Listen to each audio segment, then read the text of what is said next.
Merhaba, benden istediğiniz örgülerle YouTube videolarına devam ediyorum. Bugün size motifli kapüşonlu hırka anlatacağım. Bu hırkayı da yine yeni başlayanlar rahatça anlayabilsin ve çevirilerde düzgün çevrilebilmesi için yavaş yavaş ve tek tek anlatacağım. Anlatım ise yavaş gelirse oynatma hızından hızlandırarak izleyebilirsiniz. Anlatım yaparken zaten örgü bilenler için önceden bilgilendirme yapıyorum. Onlar örmeye devam ediyorlar. Yeni başlayanlar için de tekrarlı şekilde anlatıyorum. Ne örgü bilenler sıkılsın ne de yeni başlayanlar zorlansınlar. Sizinle bir tane şablon paylaşacağım. Orada gördüğünüz gibi 70 motiften bir tane hırka oluşturacağız. Kollarını 3'e 3 çalıştım. Kapüşon kısmında da 12 tane motif var. Hırkanın eninde 4, boyunda 5 tane motif kullandım. Siz boyunu daha uzun yapmak istiyorsanız her sıra için 8 tane fazladan motif örmeniz gerekiyor. Her sıra için fazladan 8 tane motif örüyorsunuz. Hırkanın içinde yine detayını anlattım ama motifleriniz 13 santimden küçükse siz kollarını 3'e 3 değil, Afrika menekşesi motifli hırkada anlattığım gibi, gül motifli hırkada anlattığım gibi kollarını 4 yapıyorsunuz. Kollarının eninde 4 motif olacak, boyunda yine 3 tane motif kullanacaksınız. Kollarını 4 yapacaklar için de motif sayısı 76. Boyunu 5 sıralı yapmak istiyorsanız sizin motif sayınız da 76. Kollarda 3'er tane fazladan motif örüyorsunuz. Bu hırkayı da yine iki bölüm halinde paylaşacağım. Birinci bölümümüzde yine sırt parçasını anlatacağım ip koparmadan. Ön parçaları ip koparmadan sırta birleştireceğiz. Kol boşluklarımızı oluşturacağız ve kapüşonu ekleyeceğimiz yaka kısmını ayarlayacağız. Birinci bölümde beden ayarlamayı anlatıyorum. Kendimiz için de çocuklar için de anlatıyorum. İsterseniz size verdiğim yetişkin beden ölçü tablosuna göre, istiyorsanız evdeki bir tane hırkanıza göre ilerleyebilirsiniz. Küçük çocuğunuz varsa videonun içerisinde anlattığım gibi siz de eninde 2 tane motif kullanabilirsiniz. Sırtta eninde 2 tane motif kullanabilirsiniz. Küçük çocuğu olanlar için de detayları videonun içerisinde verdim. İkinci bölümde kapüşon nasıl ekleyeceksiniz onu da anlatacağım. Bu videoda sizden istediğim tek şey ipimiz farklı olabilir, tığımız farklı olabilir. İstediğiniz ipi tığ kullanabilirsiniz. Size yaptığım anlatıma göre bir tane motifinizin ölçüsünü bulmanız. Kendi beden genişliğinize göre bir tane motifinizin ölçüsünü bulduğunuzda rahatlıkla hırkanızı tamamlayabileceksiniz. Kolunuzu 3 mü yapacaksınız, 4 mü yapacaksınız ona karar verebileceksiniz. Motiflerde de ip koparmadan birleştirmede de 3 milim tığ kullandım. Motiflerimiz ada masalı motifi. Motif anlatımı yapmıyorum çünkü YouTube kanalımda 2 tane motif anlatımım var. İstiyorsanız her sırada farklı renk kullandığım ada masalı motifini kullanabilirsiniz. İstiyorsanız da tek renk olan ada masalı motifini kullanabilirsiniz. Sağda okla gösterdiğim yerde her sırada farklı renk kullandığım ada masalı motifini görebilirsiniz. Tek renk yapmak istiyorsanız da yine sağda okla gösterdiğim yerdeki bağlantıya tıklayabilirsiniz. İstediğiniz motifi kullanabilirsiniz. Ada masalı motifi haricinde son sırasında üçlü gruplar kullandığımız herhangi bir tane motifi kullanabilirsiniz. Ben 5 sıra ördüm, 6. sırada ip koparmadan birleştirdim. Benim gibi ip koparmadan birleştirecekler, bir sıra eksik örecekler. Son sırada ip koparmadan birleştirmeye başlayacaklar. Siz ben ip koparmadan birleştirmek istemiyorum, iğne iplikle dikmek istiyorum ya da tığla birleştirmek istiyorum diyorsanız tam şekilde örüyorsunuz motiflerinizi ve ona göre hırkanızı oluşturuyorsunuz. İpimiz farklı olabilir, tığımız farklı olabilir. Önemli olan ölçüye uymak. Benim verdiğim ölçülere uymak. Sıra sayısı önemli değil. Benim yaptığım sıra sayısında yapmanız gerekmiyor. Verdiğim ölçülere göre yapmanız gerekiyor. Beden genişliğinize göre bir tane motifinizin ölçüsüne göre yapmanız gerekiyor. Birleştirmede de yine Alize Cotton Gold'un 67 numarasını kullandım. Birinci bölümde birleştirmede bir tam yumağı bitirdik. Sırt parçasını ve ön parçalarını hazırlarken bu yelek formuna getirdiğimizde bir tam yumağı kullanmış olduk. İkinci bölümde artık kolları yerleştireceğiz, kapüşonu yerleştireceğiz. Bedenden ve kollardan lastik geçeceğiz, hırkamızı bitireceğiz. Videonun içerisinde tüm detaylar mevcut ama başta da aklıma gelen detayları vermek istedim. Aklınıza takılan yerler olursa çekinmeden sorun lütfen. Instagram'dan örgülerinizi fotoğraflı olarak atarsanız daha çok yardımcı olabilirim. Şimdi artık birinci bölümle hırkamızın yapımına geçelim. Hırka için 70 tane motif hazırladım. 20 tanesi sırta gelecek. Eni 4, boyu 5 motifli olacak. Sırtta 20 tane motif kullanacağız. Ön parçalarda sağda ve solda 10'ar motif olacak. Kapüşonda 12 motif olacak. Kollarda da 9'a 9 motiflerimiz olacak. Toplam 70 tane motif olacak. Siz boyunu daha uzun yapmak istiyorsanız her sıra için 8 tane motif örmeniz gerekiyor. Bir sıra uzatacaksanız 8 motif, 2 sıra uzatacaksanız 16 motif, 3 sıra uzatacaksanız 24 motif gibi. İster bileğe gelene kadar yapın, ister dize gelene kadar yapın, istiyorsanız kalça boyunda yapabilirsiniz. Hırkanın boyu sizin zevkinize kalmış. Motifleri ip koparmadan birleştireceğiz. Siz ip koparmadan birleştirmek istemiyorsanız iğne iplikle dikebilirsiniz ya da tığla birleştirebilirsiniz. Söğüt hırkada yaptığımız gibi iç kanatları alarak birleştirebilirsiniz ya da tepeleri alarak birleştirebilirsiniz. Öncelikle sırt parçamızı hazırlayalım. Sırt parçasında beden genişliğimizi nasıl ayarlayabiliriz? Onu size göstereceğim. S beden de yapabilir, X large da yapabilir ya da küçük bir çocuğunuza göre de yapabilirsiniz. Sırt parçasının motiflerini yerleştirdim.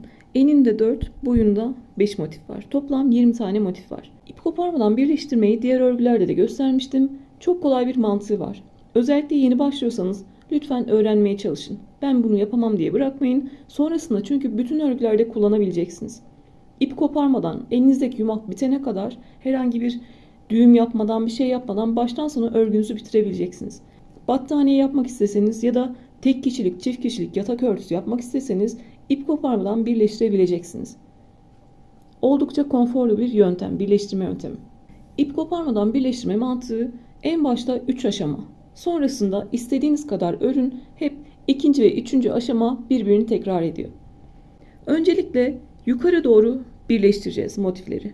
Yukarı doğru birleştireceğiz birinci aşamada, sonra ikinci aşamada yanına motifler ekleyeceğiz. Üçüncü aşamada da arada kalan boşlukları kapatacağız. Başlangıçta 3 tane aşamamız var.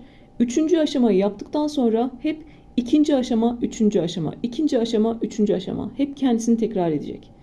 Yanına motif ekleyeceğiz, aradaki boşlukları kapatacağız. Yanına motif ekleyeceğiz, aradaki boşlukları kapatacağız. Şimdi ip koparmanın birinci aşamasıyla sırt parçamızı birleştirmeye başlayalım. Motiflerde kendi renk sıralamamı yaptım. Bu şekilde devam edeceğim. Alize Cotton Gold'un 67 numarasıyla birleştirmeye başlıyorum. Motiflerde 3 milim kullanmıştım. Yine birleştirirken de 3 milim tığ kullanacağım. Motif dizilimini yaptım. Öncelikle buradan başlayarak yukarı doğru 5 tane motifi üst üste birleştireceğim. Öncelikle buradaki motifleri sağ tarafa çekiyorum. İp koparmadan birleştirmeye ilk motifimizin 3 kenarını örerek başlıyoruz. Üst üste kaç tane motif örersek örelim, birleştirirsek birleştirelim. Sadece 3 kenarını öreceğiz. Dördüncü kenarı en son sırt parçamız bittiğinde örerek tamamlayacağız. Şimdi istediğimiz herhangi bir köşe boşluğundan örmeye başlayabiliriz. 3 tane ikili trabzan yaparak başlıyoruz. Normalde köşelerde ne yapıyoruz? 3 tane ikili trabzan, araya 2 zincir, 3 tane ikili trabzan yapıyoruz. Ama biz bir tane kenarı örmeyeceğimiz için sadece 3 tane ikili trabzanla başlayacağız. Orayı en son sıra sonunda tamamlayacağız. İstediğimiz bir köşeden 3 tane ikili trabzan yaparak başlayacağız. Öncelikle ilmek yapmamız gerekiyor. Onun için de sihirli halka yapar gibi ipi aldım, döndürdüm ve halka yaptım. İpi aldım, döndürdüm ve halka yaptım. Ben sihirli halkayı da böyle yapıyorum. İlmek için ipi aldım, döndürdüm ve halka yaptım. Tığla giriyorum. Bir zincirle bir ilmek oluşturacağız. İpi aldım, halkadan geçirdim ve ipi sıkılayarak, zinciri sıkılayarak bir tane ilmek oluşturdum. İkili trabzanlar öreceğimiz için, ikili trabzanlarla birleştirme yapacağımız için tığın başına bir kere doladım. 2 ilmeği birlikte tutuyorum. İstediğimiz herhangi bir köşe boşluğundan 3 tane ikili trabzan örerek başlıyoruz. İkili trabzanlar için de tığın üzerindeki 3 ilmeğin ikisini birlikte örüyorum. Tığın başına doladım, 2 zincirlik boşluğa girdim. Tığın üzerinde 3 ilmek var. ikisini birlikte aldım. Tığın başına doladım, 2 zincirlik boşluğa girdim. Tığın üzerinde 3 ilmek var. ikisini birlikte aldım. Köşede 3 tane ikili trabzanla başlıyoruz. Sıra sonunda sırt motiflerimiz bittiğinde bu kenarı tamamlayacağız. Tığın başına doladım. Burada oluşan boşluklara 3 tane ikili trabzan yapıyorum. Sırasıyla tüm boşluklara 3 tane ikili trabzan yapıyorum. 3 tane ikili trabzan yaptım. Bir diğer boşluğa geçtim. 3 tane daha ikili trabzan yapıyorum. Köşeye kadar boşluklara 3 tane ikili trabzan yapıyoruz. Zaten motifleriniz hazırdır, biliyorsunuzdur ama yeni başlayanlar için böyle birinci motifte yavaş yavaş anlatacağım. Buradaki boşluklara 3 tane ikili trabzan yapıyorum.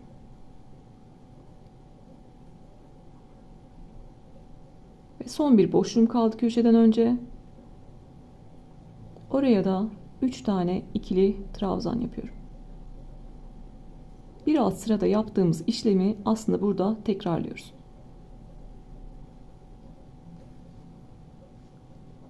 Köşeye 3 tane ikili trabzan yaparak başladık ve aşağıda oluşan boşluklara 3 tane ikili trabzan yaptık. Köşeye kadar geldik. Sadece köşelerde 2 tane zincir var. Onun haricinde zincir çekmiyoruz. Köşelerde 2 tane zincir var. 2 zincirlik boşluklar benim köşe boşluklarım. Köşe boşluklarına ne yapıyoruz? 3 tane ikili trabzan, araya 2 zincir ve 3 tane ikili trabzan yapıyoruz. Köşeye 3 tane ikili trabzan, araya 2 zincir ve 3 tane ikili trabzan yapıyorum. Tüm köşelere aynı işlemi yapıyoruz.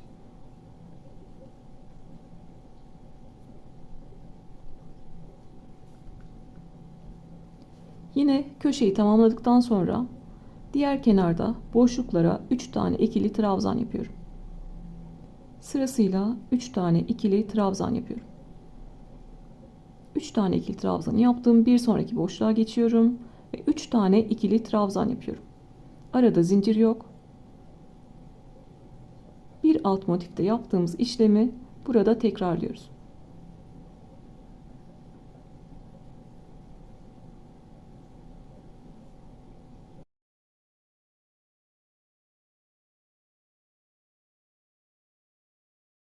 Yine köşeye geldik. Köşeye ne yapıyoruz?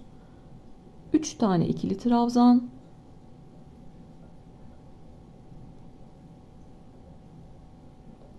araya 2 zincir ve 3 tane ikili trabzan yapıyoruz.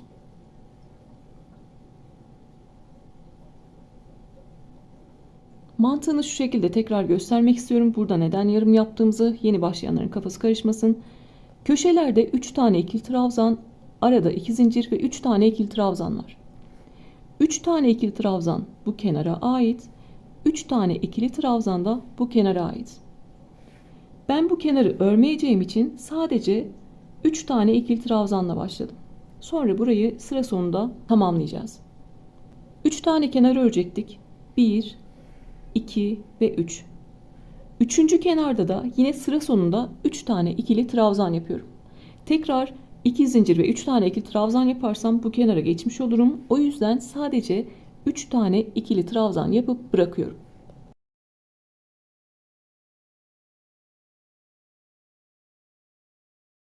Üç tane kenarı ördük.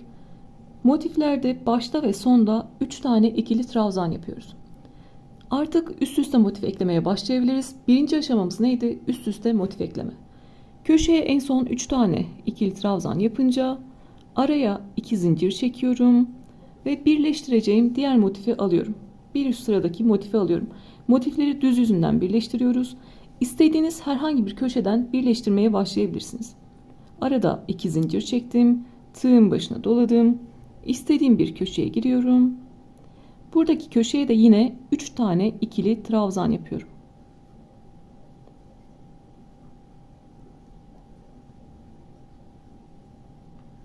Köşeye 3 tane ikili trabzan yaptım. Araya 2 zincir çektim ve diğer motifin köşesine 3 tane ikili trabzan yaptım. Artık birleştirmeye başlayabiliriz. Birleştirmenin mantığı oldukça kolay. Yine aşağıda boşluklarımız var. Görüyorsunuz, sağda da solda da. Ben motifleri 5 sıra ördüm. 6. sırada ip koparmadan birleştiriyoruz. Burada 3 tane kenarı örerek 6'ya tamamladım. Buradaki 5 sıralı motifi de 6'ya tamamlamam gerekiyor. İp koparmadan birleştirmede hem tam olan motife birleştirmiş oluyorum. Eksik olan motifte de sıra sayısını 6'ya tamamlamış oluyorum. Sağdakine kaydır, zincir çek. Soldakine 3 tane ikili trabzan yap. Sağdakine kaydır, zincir çek. Soldakine 3 tane ikili trabzan yap. Birleştirmenin mantığı çok kolay. En son köşeye 3 tane ikili trabzan yaptık. Tığı çıkarıyorum. Sağdaki ilk boşluğa girdim. İpi aldım, kaydırdım ve zincir çektim. Sağdakine kaydırıp zincir çekiyoruz. Soldaki boşluğa 3 tane ikili trabzan yapıyoruz. 1 2 3. Tığı çıkardım. Sağdakine kaydır, zincir çek. Soldakine 3 tane ikili trabzan yap. Sağdakine birleştirmiş oluyoruz. Soldakinin sıra sayısını tamamlamış oluyoruz. Sağdaki boşluğa girdim, kaydırıp zincir çektim. Soldaki boşluğa 3 tane ikili trabzan yapıyorum.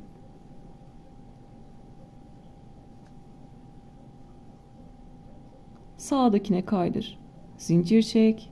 Soldakine 3 tane ikili trabzan yap. Birleştirme mantığı kendisini tekrar edecek. İlk 2-3 motifi yaptıktan sonra diğerlerini kolaylıkla yapacaksınız. Sağdakine kaydır, zincir çek. Soldakine 3 tane ikili trabzan yap. Köşeden önceki son boşluktayım. Sağdakine kaydır, bir tane zincir çek. Birleştirmemiz bu şekilde görünüyor. Karşılıklı üçlü gruplar denk gelmiş oldu. Bu birleştirme ile altıgen hırkanın parçalarını da birleştirdik. Ayçiçeği hırka da yaptık, balaklava da yaptık. İstediğiniz örgüde kullanabilirsiniz. Zaten ne kadar örersek örelim üst üste buradaki işlemi bir üst sıralarda tekrarlayacağız. Aynı işlemi yapacağız. Lütfen kafanız karışmasın. Örgüde ister 2 bölüm sürsün, ister 3 bölüm sürsün. Detaylıca anlatacağım. Köşeden önceki son boşluğa kaydırıp zincir çekmiştim. Artık buradaki köşeyi tamamlayabiliriz. Köşeye 3 tane ikili trabzan yapıyorum.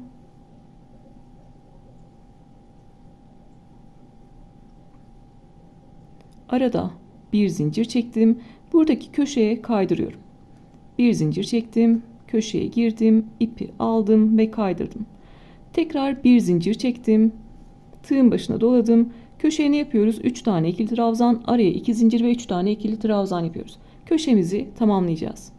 3 tane daha ikili trabzan yapacağız.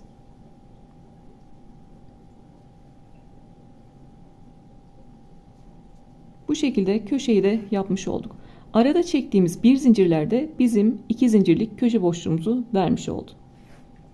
İlk birleştirmemizi yaptık. Sonrasında motifin 1-2 kenarını daha öreceğiz. 3 kenarı örüyorduk. Birincisini ördük birleştirmeyle. İkincisini ve üçüncüsünü de örelim. Yine sıra sonunda 3 tane ikili trabzan yapalım.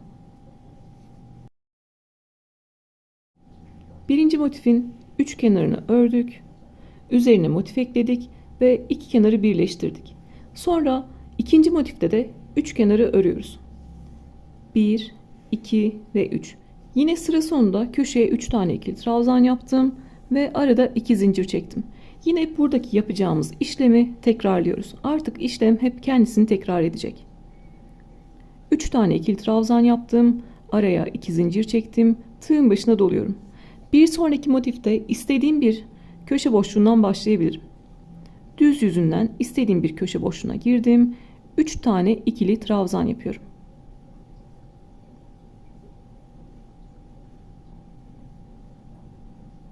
Üç tane ikili trabzan yaptım. Yine motiflerimi önüme aldım. Sağdakine kaydır, zincir çek. Soldakine 3 tane ikili trabzan yap. Sağdakine kaydır, zincir çek. Soldakine 3 tane ikili trabzan yap. Örgüyü bilenler buradaki birleştirmeye bakarak üst üste istedikleri kadar motif birleştirebilirler. Köşeye 3 tane ikili trabzan yaptık. Sağdaki motifte boşluğa girdim, kaydırdım ve zincir çektim. Soldaki motifte 3 tane ikili trabzan yaptım. Sağdakine kaydır, zincir çek. Soldakine 3 tane ikili trabzan yap. Sağdakine kaydır, zincir çek.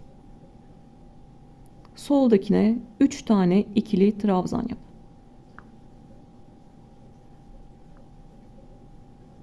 Köşeye kadar yine sağdakine kaydırıp zincir çekiyorum.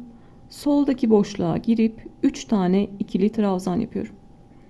Sağdakiyle birleştirirken soldakini de tam şekilde örmüş oluyorum. 6. sıraya tamamlamış oluyorum.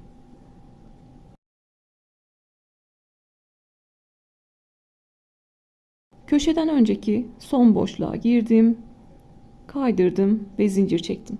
Artık köşeyi yapmamız gerekiyor. Köşeye ne yapıyoruz? 3 tane ikili trabzanla başlıyoruz. Köşeye 3 tane ikili trabzan yaptım. Aradaki 2 zinciri çektiğimiz bir zincirlerle oluşturmuş olacağız. Bir tane zincir çektim ve aşağıdaki ikinci motifin köşesine kaydırıyorum. Bir zincir çektim, motifin köşesine kaydırdım, tekrar bir zincir çektim ve buradaki köşeyi tamamlayabilirim.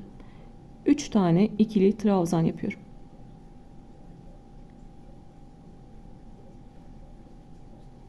Birinci birleştirme ile ikinci birleştirmenin arasında bir fark yok. Üst üste artık 5 tane motif ekleyeceğiz. Üçüncü motifinde üç kenarını örelim. Sıra sonunda 3 tane ikili trabzan yapalım. Araya 2 zincir çekelim ve diğer motifimizi ekleyelim. Bu motifte de iki kenarı birleştireceğiz. Tekrar 3 kenarı öreceğiz ve üzerine artık 5. motifimizi ekleyeceğiz. Birinci sıranın 3 kenarını örerek başladık. Motifleri üst üste birleştirdik. Ben 5. sıranın sonunda sadece 2 tane kenar ördüm. Buradaki kenarı örmüyoruz. Burayı da yine sırt parçasını bitirirken tamamlayacağız. 2 tane kenar örmemiş olacağız tam bir parçada. Burayı ve burayı sıra sonunda tamamlayacağız. İp koparmadan birleştirmede birinci aşamamız, yani üst üste motif eklememiz bitti. Artık ikinci aşamaya geçiyoruz. İkinci aşamada da aynı işlemi yapacağız. Sadece bu sefer yana doğru motif ekleyeceğiz.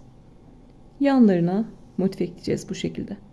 Sadece birer kenarlarını birleştirerek aşağıya kadar 5 tane motif ekleyeceğiz. Bunun için ne yapıyorum? Yine köşede 2 tane zincir çektim. Motifi aldım ve istediğim bir köşeden yine 3 tane ikili trabzan örerek başlıyorum. Yana doğru motif ekliyoruz. 3 tane ikili trabzan yaptım. Bu şekilde önüme alıyorum. Yukarıdan aşağıya yana doğru motiflerimizi ekleyeceğiz. Buradaki işimiz daha kolay. Sadece bir tane kenarlarını birleştireceğiz. Birleştirme işlemimiz değişmiyor. Sağ taraftaki boşluğa gir, kaydır, zincir çek. Soldakine 3 tane ikili trabzan yap. Köşeye kadar sağdakine kaydır, zincir çek. Soldakine 3 tane ikili trabzan yap. Birleştirme mantığımız artık bir bütün hırka bitene kadar aynı şekilde devam ediyor. Sağdakine kaydır, zincir çek. Soldakine 3 tane ikili trabzan yap.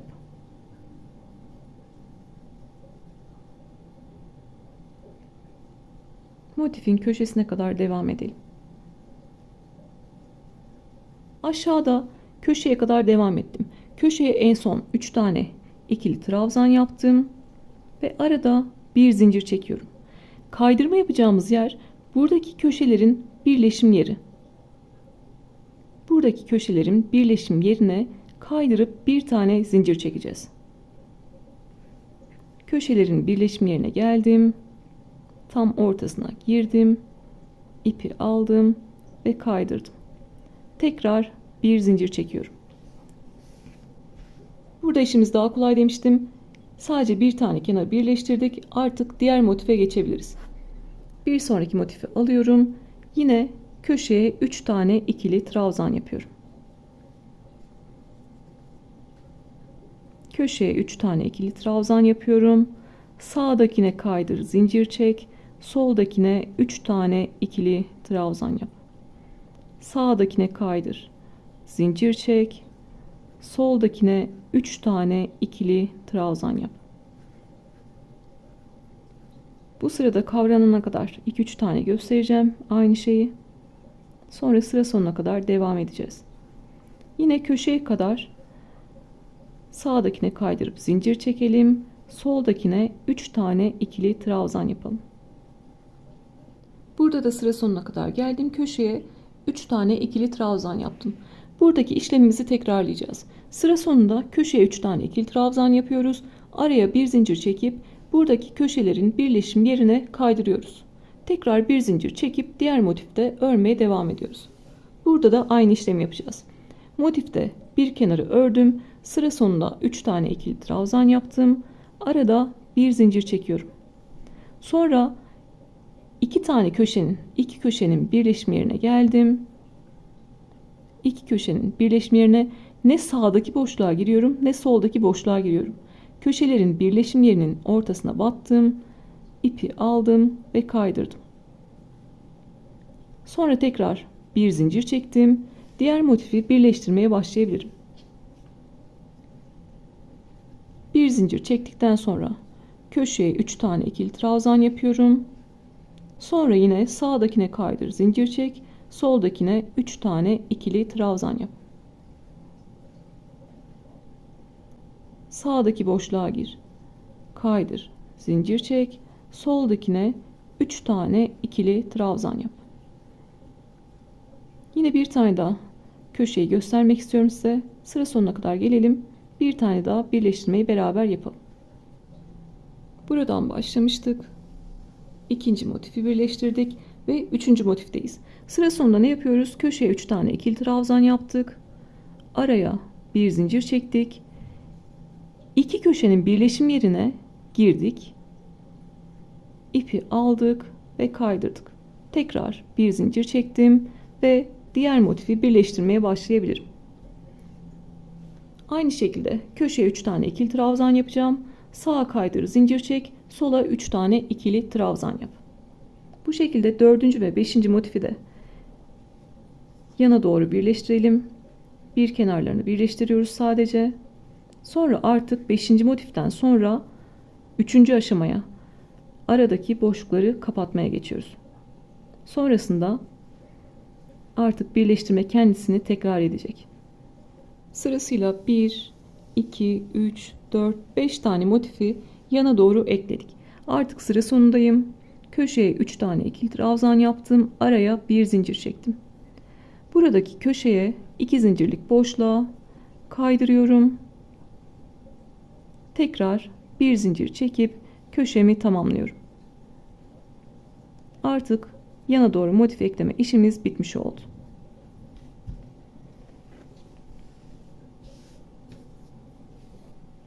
Motifleri birleştirmeye buradan başlamıştık. Biliyorsunuz yukarı doğru motiflerimizi ekledik.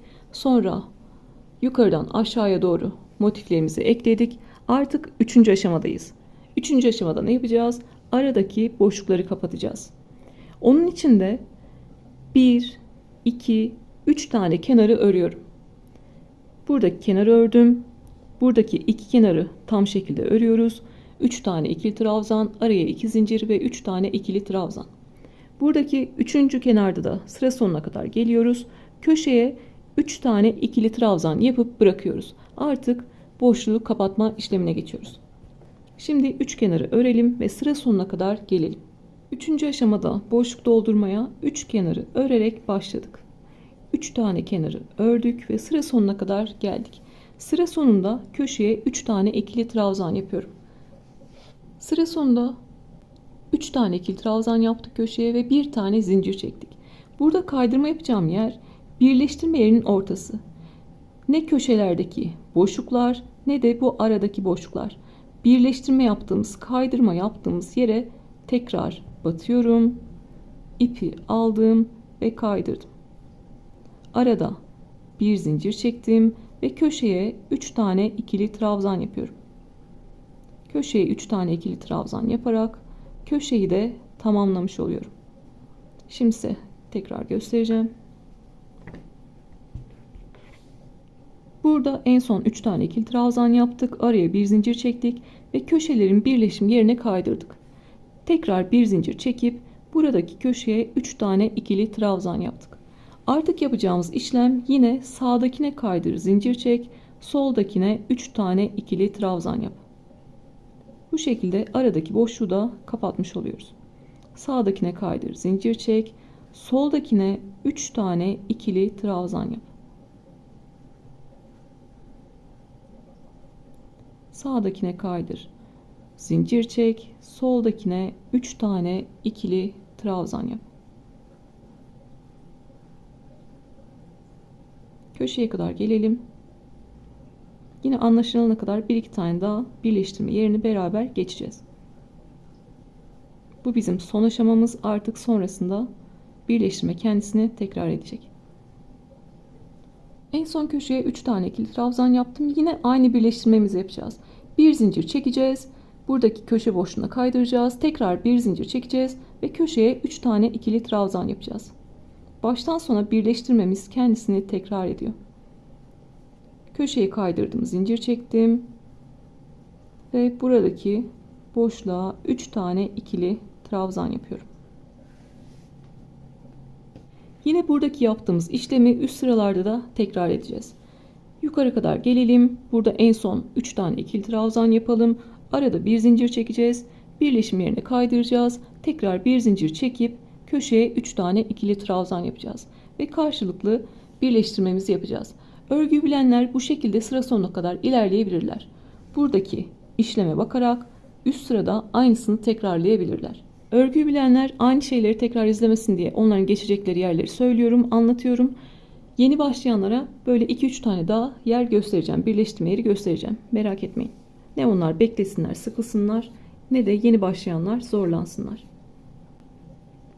Yine burada sıra sonuna kadar gelelim ve 3 tane ikili trabzan yapalım. Bu aşamada 3 kenarı örüyoruz, birleştirme yapıyoruz. 3 kenarı örüyoruz, birleştirme yapıyoruz. Birinci kenarı birleştirme ile ördük. İkinci kenarı ördük ve üçüncü kenarı da ördük. Sıra sonunda köşeye 3 tane ikili trabzan yaptım ve birleştirmemizi yapıyoruz. Arada bir zincir çekiyorum. Birleştirmeyi nereye yapıyorum? Herhangi bir boşluğa yapmıyorum. Buradaki boşluklara yapmıyorum. Köşe boşluklarına yapmıyorum. Birleştirme yaptığımız, kaydırma yaptığımız yere giriyorum. Köşelerin birleştirme yerine giriyorum. Sıra sonunda 3 tane ikili trabzan yaptım. Araya bir zincir çektim. Köşelerin birleşim yerine batıyorum. İpi aldım ve kaydırdım. Artık tekrar bir zincir çekiyorum ve köşeye 3 tane ikili trabzan yapıyorum. Sonra sağdakine kaydır, zincir çek. Soldakine 3 tane ikili trabzan yap. Sağdakine kaydır, zincir çek. Soldakine 3 tane ikili trabzan yap. Bu şekilde. Ördükçe kasmalar olabilir. O yüzden el ütüsü yapıyoruz. Arada el ütüsü yaparak örgümüzü düzeltiyoruz. Kaydırma ile beraber birleşim yeri de bu şekilde görünmüş oluyor. Buradaki iki kenarı birleştirelim. Sağdakine kaydırıp zincir çekelim. Soldakine 3 tane ikili trabzan yapalım. Köşeye yine kaydırıp bir zincir çekelim ve buradan örmeye devam edelim. İkinci kenarı örelim, üçüncü kenarı örelim ve sıra sonunda 3 tane ikili trabzan yapalım. Tekrar bir tane daha birleştirme yerini göstermek istiyorum. Sonrasında artık yukarı doğru devam edelim. 1, 2, 3 kenarı da ördüm. Sıra sonunda köşeye 3 tane ikili trabzan yaptım ve arada bir zincir çektim. Kaydırmamı yapıyorum. Birleştirme yerinin ortasına batıyorum. Köşelerin birleşim yerine battım. İpi aldım, kaydırdım ve bir zincir çekiyorum. Tekrar buradaki köşeden örmeye devam ediyorum. Köşeye 3 tane ikili trabzan yapıyorum. Sonra sağdakine kaydır, zincir çek, soldakine 3 tane ikili trabzan yap. Bu şekilde bu aradaki boşluğu dolduralım. Yine 3 kenarı örelim. Sıra sonunda 3 tane ikili trabzan yapalım. Arada bir zincir çekelim ve birleşim yerine kaydıralım. Tekrar bir zincir çekip köşeden örmeye başlayalım. Aradaki boşluğu kaydırmalarla birleştiriyoruz. Sağdakine kaydır, zincir çek, soldakine 3 tane ikili trabzan yap. Köşeye kaydırdık, bir zincir çektik. Tekrar köşeden yukarı doğru örmeye devam ediyoruz. Artık 3. aşamadan sonra birleştirme kendisini tekrar ediyor. Yana doğru motif ekle, yukarı doğru aradaki boşlukları kapat. Yana doğru motif ekle, aradaki boşlukları kapat. O yüzden yukarıda buradaki köşeye kadar örüyorum. 3 tane ikili trabzan yapıyorum. Burayı birleştireceğim, burayı birleştireceğim. Sıra sonunda 3 tane ikili trabzan yapacağım. Ve artık yana doğru motif ekleyeceğiz. Sıra sonuna kadar geldim. Köşeye 3 tane ikili trabzan yaptım. Arada 2 zincir çekiyorum ve tekrar yana doğru motif eklemeye başlıyorum. İstediğim herhangi bir köşeden 3 tane ikili trabzan yapıyorum ve artık yana doğru motif ekliyorum. İkinci aşamada yaptığımız gibi sadece bir kenarını birleştiriyoruz. Sonra diğer motife geçiyoruz. Bir kenarı birleştirip diğer motife geçiyoruz. Geniş açıda tekrar göstermek istiyorum. Artık motif birleştirme kendisini tekrar edecek. Birinci aşamada 3 kenarı ördük ve yukarı doğru 5 tane motifi birleştirdik. Birinci aşamamız yukarı doğru motif ekleme. Sonrasında artık boyu bu kadar bana yeterli dediğimiz noktada, yani benim 5. motifte sadece 2 tane kenarı örüyorum. 2 zincir çekip yana doğru motif eklemeye başlıyorum. Yana doğru birer tane kenarı birleştiriyoruz. Sonra artık 5. motifte bitince, yana doğru ekleme bitince 3. aşamaya geçiyoruz. Orada da 3 tane kenarı örüyoruz ve üstteki motifle aradaki boşluğu kapatıyoruz. Birleştirme yaparak aradaki boşluğu kapatıyoruz. Yine 5. motife kadar devam ettim. 3. aşamadan sonra artık birleştirme 2. ve 3. aşamadan ibaret. Yana doğru motif ekle, yukarı doğru aradaki boşlukları kapat. Yana doğru motif ekle, yukarı doğru aradaki boşlukları kapat. Aynı şeyleri anlatarak sizi sıkmak istemiyorum. Artık 5 tane daha motif ekleyeceğim yana doğru. Yukarıdan aşağıya doğru birer kenarlarını birleştireceğim. Sonra yukarı doğru aradaki boşlukları kapatacağım. Tekrar yanına 5 tane daha motif ekleyeceğim. Yine yana doğru motif ekledim ve yukarı doğru aradaki boşlukları kapattım. En son sıra sonunda sarı motifte köşe boşluğuna kadar geleceğiz. Köşe boşluğuna 3 tane ikili trabzan yapacağız. Ve artık sırt parçamızı bir bütün haline getireceğiz, bitireceğiz. Örmediğimiz 2 kenar vardı. 2 kenarı da örüp artık bir bütün sırt parçası elde edeceğiz. Bir bütün sırt parçası ekledikten sonra hırkamızı oluşturmaya geçeceğiz. Ön parçaları sırta ekleyeceğiz. Kolları ekleyeceğiz. Sonrasında kapşonu ekleyeceğiz ve artık bir bütün hırkamızı bitirmiş olacağız. Sırt parçamızın elinde 4 tane motif, boyunda 5 tane motif olacaktı. Yan yana 4 tane motifi ekledim ve dediğim gibi sıra sonuna kadar geldim. En son 3 tane ikili trabzan yaptım ve artık örmediğimiz 2 kenarı örerek sırt parçasını tamamlayacağız. Sıra sonunda köşeye 3 tane ikili trabzan yaptım. Artık örmediğimiz kenarı örüyoruz.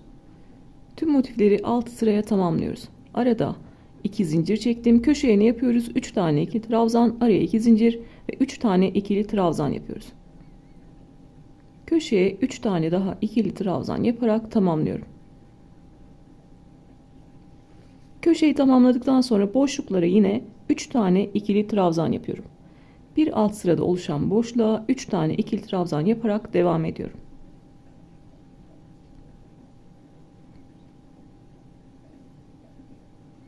Birleştirme yerine kadar boşluklara 3 tane ikili trabzan yapıyorum. Buradan örmeye başladık. 3 tane ikili trabzan yaparak ilerledim ve köşeye kadar geldim. Burası bizim köşe boşluğumuz. Burası da birleştirme yerimiz. Köşe boşluğuna 3 tane ikili trabzan yapıyorum ve köşeyi tamamlamış oluyorum. Bir tane üçlü grubu yapmıştık. Oraya 3 tane daha ikili trabzan yaparak köşeyi tamamlıyorum. Köşeye 3 tane ikili trabzan yaptık. Birleşme yerlerini nasıl geçeceğiz? Arada bir zincir çekiyorum. Birleşim yerlerinde 2 zincir çekmiştik. Yana doğru motif eklerken 2 zincir çekmiştik. 2 zincirlik boşluğa girdim, ipi aldım ve kaydırdım. Sonrasında tekrar bir zincir çekiyorum ve köşeye 3 tane ikili trabzan yapıyorum. Birleşim yerlerini kaydırmayla geçiyoruz. Görüntüsü de bu şekilde. Bir tane daha birleşim yerini göstereceğim size. Tekrar köşeye kadar geldim. Köşeye ne yapıyoruz? 3 tane ikili trabzan yapıyoruz.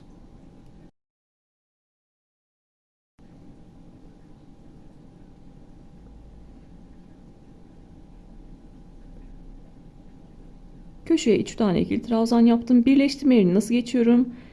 Bir zincir çek. 2 zincirlik boşluğa kaydır. Tekrar bir zincir çek ve köşeye 3 tane ikili trabzan yap. Birleştirme yerlerini bu şekilde geçiyoruz. Bir zincir çek. Birleştirme yerine kaydır. Bir zincir çek. Köşeye 3 tane ikili trabzan yap.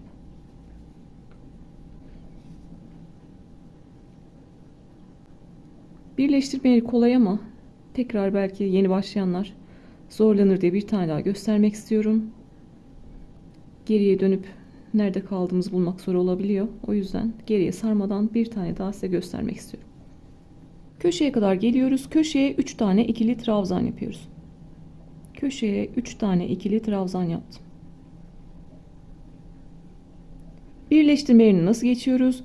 Bir zincir birleştirme yerine kaydır. Bir zincir köşeye 3 tane ikili trabzan. Bir zincir çektim. 2 zincirlik boşluğa kaydırdım. Bir zincir çektim. Köşeye 3 tane ikili trabzan yaptım. Örmediğimiz kenarları da bu şekilde örüyoruz. Artık sıra sonuna kadar devam edebiliriz. Yine motiflerde örmediğimiz yerleri örüyoruz. Köşe boşluğuna 3 tane ikili trabzan, araya 2 zincir ve 3 tane ikili trabzan yapıyoruz. Boşluklara 3 tane ikili trabzan yapıyoruz. Birleştirme yerlerini gösterdim. Kaydırmayla geçiyoruz. Sonra yine bir zincir çekip köşeye 3 tane ikili trabzan yapıyoruz. Bu şekilde sıra sonuna kadar gelelim. Başladığımız yere kadar geliyoruz. Sıra sonuna kadar geliyoruz. Artık burada bitiş yapacağız. Bitişten sonra size beden ayarlamayı anlatacağım. Şimdi sıra sonuna kadar gelelim. Burada artık bitişimizi yapıyoruz. Köşeye 3 tane ikili trabzan yaptım. Araya 2 zincir çektim. Buradaki ilk trabzanın tepesine geliyorum. V harfi gibi görüyorsunuz. Trabzanın tepesine girdim. İpi aldım ve kaydırdım. Tekrar bir zincir çektim. İpi yeteri kadar bırakıp koparıyorum. Eğer trabzan tepelerini alarak birleştirseydim orada düzgün bir bitiş yapardım. Burada artık ipimizi gizleyerek temiz şekilde ilerleyelim.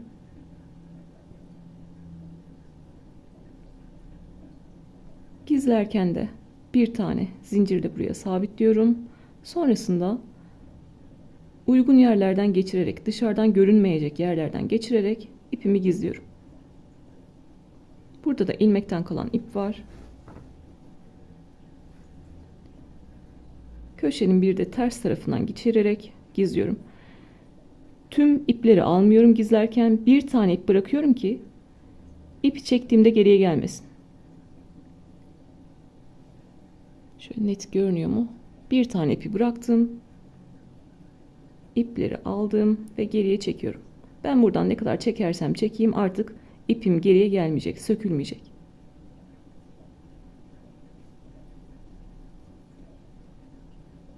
Aşağıdaki yeşil ipin içinden de geçiriyorum ki sağlam şekilde gizlensin.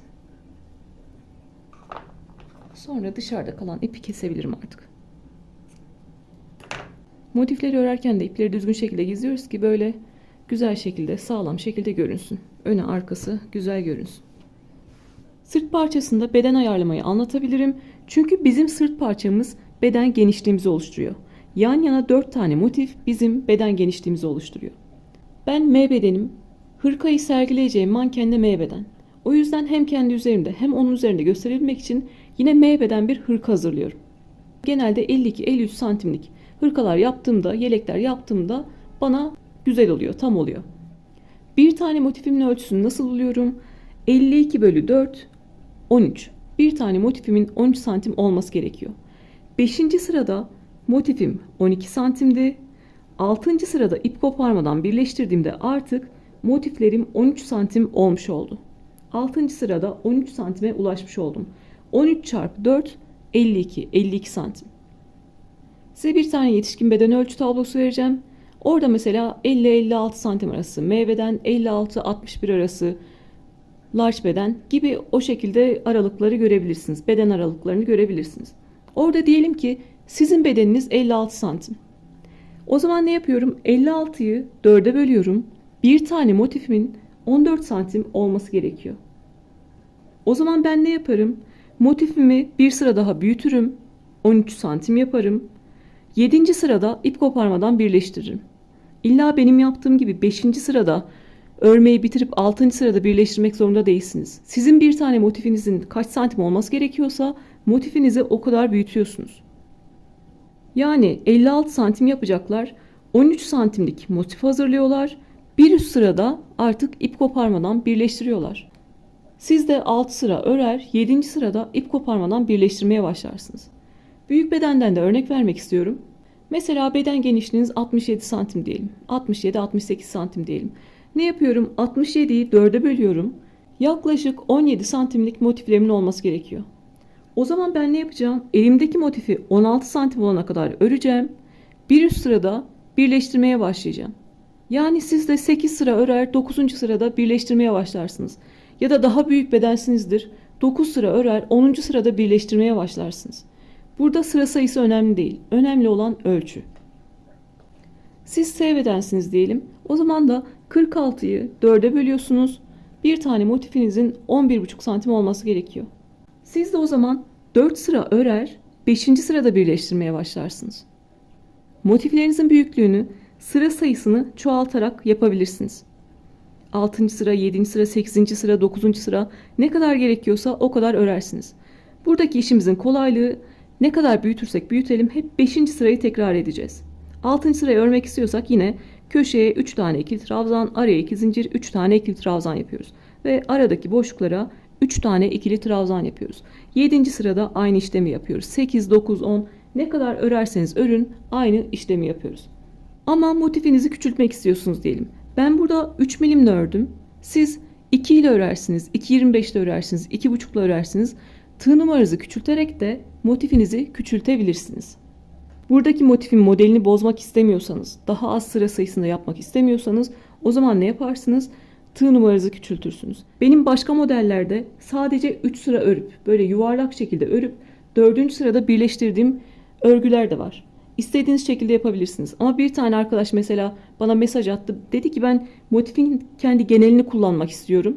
5. sırayı da kullanmak istiyorum. O zaman tığ numarasını küçülttü. O şekilde ayarlamalar yapabiliriz. Özellikle satış yapmak isteyenler için yetişkin beden ölçü tablosuna göre anlattım. Siz oradaki ölçülere göre yaparsınız. Zaten uygulamalara koyduğunuzda ister Instagram'dan satın istiyorsanız dolapta, Shopier'de, Gardrops'ta, Etsy'de, Amazon'da nerede satıyorsanız artık. Oralara koyduğunuzda ölçüsünü yazacaksınız. İnsanlar o ölçüleri bilerek alacaklar. Orada sorun yaşamayacaksınız. Size sipariş geliyorsa sizin bu işi yaptığınızı biliyorlar ve sizden hırka istiyorlar. O zaman ne yapacaksınız? Karşınızdaki kişiden kendi ölçülerini isteyeceksiniz. Birebir onun ölçülerine göre çalışacaksınız. Kişinin zevki değişebilir. Ben mesela hırkayı o kadar dar sevmem. Kendi bedeninden 1-2 santim daha geniş yapıyorum. Karşımızdaki kişi tam üstüne otursun isteyebilir. Ya da bir beden daha büyük isteyebilir. Onların hepsini öğreniyoruz. Ona göre hırkamızı hazırlayıp gönderiyoruz. Boyunu soruyoruz. Ne kadar istiyor? Kalça boyunda mı istiyor? Dizde mi istiyor? Bilekte mi istiyor? Ona göre bütün hepsini ayarlıyoruz ve ona göre yapıyoruz. Kendimize ya da tanıdıklarımıza göre yaptığımızda ya da çocuğumuza göre yaptığımızda önümüze bir tane hırkamızı seriyoruz. Çocuklara altıgen hırka yaptığımızda ne yaptık? Bir tane hırkaya göre ilerledik baştan sona. Büyüklere göre anlatacağım ama çocuklara olan annelere öncelik vermek istiyorum. Sizin bebeğiniz küçük de olabilir, çocuğunuz küçük de olabilir. 2-3 yaşta olabilir, 4-5 yaşta olabilir. O zaman arkasını 4 yapmazsınız da ikili yaparsınız. Diyelim ki sizin çocuğunuzun beden genişliği 30 santim bile değil. O zaman ne yapacaksınız siz? Elinde 2 tane motif kullanacaksınız. Boyunu da yine istediğiniz kadar yapabilirsiniz, uzatabilirsiniz ama elinde 2 tane motif yaparsınız. Ön parçalarda ben 2'şer tane motif kullanacağım. Siz birer tane motif kullanırsınız. Küçük çocuğu olanlar sadece şurayı kullanabilirler. Ya da boyunu ne kadar istiyorlarsa o kadar yapabilirler. Ama eninde 2 tane kullansanız küçük çocuklar için yeterli. Ama çocuğunuz 11, 12, 13 yaşındaysa, ergenlik çağına geldi, artık büyüme çağına geldiyse arkasını 4'lü yapabilirsiniz. Siz de motiflerinizi 9-10 santim yaparsınız. Bir üst sırada birleştirme yaparsınız ve ergenlik çağındaki, büyüme çağındaki çocuğunuza göre ayarlamış olursunuz. Satış yapmayacak arkadaşlar, turnuva yapıyorum, kızıma yapıyorum, kendime yapıyorum diyen arkadaşlar ne yapacak? Bir tane hırkanızı önünüze alıyorsunuz. Önünüze alın, beden genişliğini ölçün. Onu kenara yazın. Boyunu ne kadar istiyorsunuz? O hırkanızın boyunu seviyor musunuz? O zaman boyunu da ölçün. Boyunda kaç tane motif kullanmanız gerekiyor? Kollarını ölçün. Koltuk altından bileğe kadar ölçün. Kol uzunluğunuz ne kadar? Ne kadar seviyorsunuz? Sonra onları kullanacağız. Evdeki hırkanızı serdiniz, beden genişliğini ölçtünüz ve 64 santim geldi.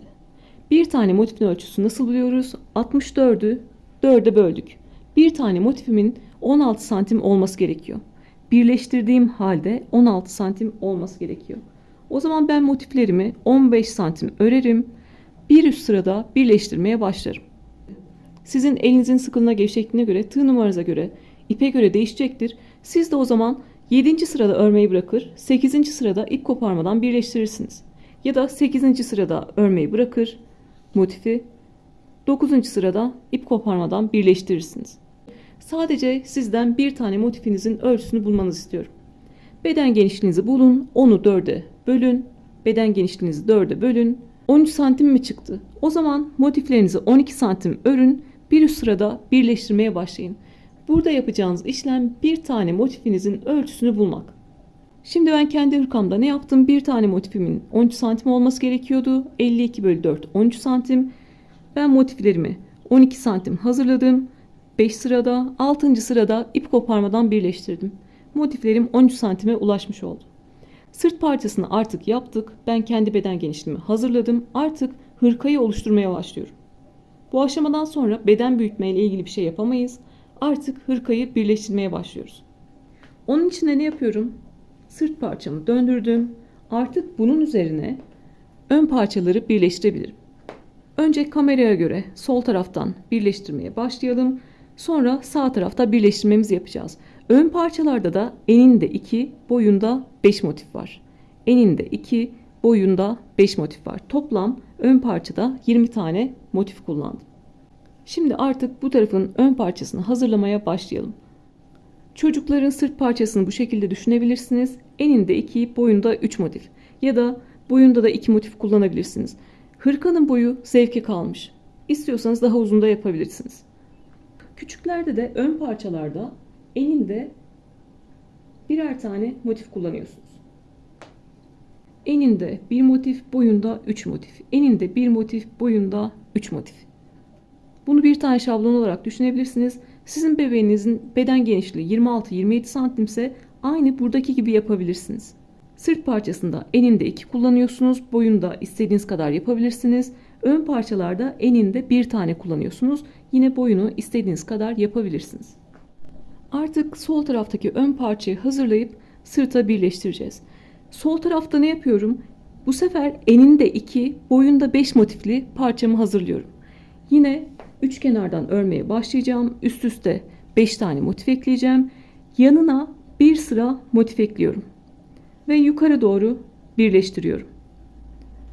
Yine aynı sırt parçasındaki gibi yapıyoruz. Bu sefer sadece eninde 2 tane motif olacak.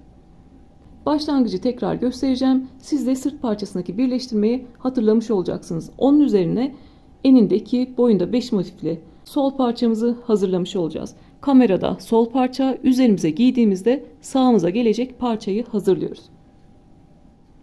Yine 3 milimle ve 67 numara Alize Cotton Gold'la örmeye devam ediyorum. İp koparmadan birleştirmeye başlıyoruz. Eninde 2, boyunda 5 motif olacak. Yani birinci aşamayı yapıyoruz. Üst üste 5 tane motif ekleyeceğiz. Bunun için de ne yapıyoruz? En başta ilk motifimizin 3 kenarını örüyoruz. Başlarken ve sonda sadece 3 tane ikili trabzan yapıyoruz. O köşeyi sıra sonunda tamamlayacağız. Başlarken 3 tane ikili trabzanla başladım. Ve 1, 2, 3 tane kenarı örüyorum. Sıra sonunda 3 tane ikili trabzan yapacağım. 2 zincir çekeceğim ve üzerine motif ekleyeceğim. Bir tane motifin 3 kenarını ördüm. Sıra sonunda 3 tane ikili trabzan yaptım. Araya 2 zincir çektim. Diğer motifin köşesinden 3 tane ikili trabzan yaparak örmeye başlıyorum. Sonra ne yapıyoruz? Sağdakine kaydır. Zincir çek. Soldakine 3 tane ikili trabzan yap.